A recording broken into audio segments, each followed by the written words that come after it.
Hello, I'm here at the ESH meetings on AML at Estoril. And I'm going to be speaking about things that we've been working on for a while now. And they are really how to use what we understand about normal blood cell biology to help guide different ways of thinking about and potentially developing therapeutics for AML.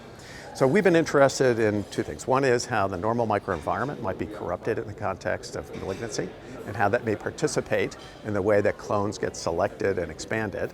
And the other is we've been thinking about how cancer always exploits what are normal processes that govern cells. And we've been interested in how a normal hematopoietic cell has the capacity to respond to its nutritive environment and grow, and whether or not those are things that cancer also exploits. We know, for example, that it'll exploit growth factor signals, things like the FLT ligand.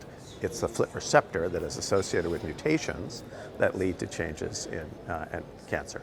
So we've been interested in how the cell might otherwise respond, and we've identified that there's a pathway that the cell uses by which, when it sees abundant glucose, it has a way of altering its expression of a group of what are called monocarboxylate transporters that really shift the production of, when lactate is abundant, it pushes the lactate out of the cell.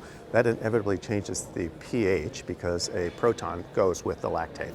So with that, there are the changes intracellularly that then actually alter the activity of critical anabolic enzymes so the cell can make more of itself. It receives lots of nutrient, it responds to it, changes these enzyme activities, makes more cells.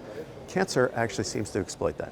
So in most of the malignancies that we've looked at, there are ways in which alterations in the expression of these transporters is imposed actually on the epigenetic regulation of these transporters so that they are sustained at a very high rate of activity.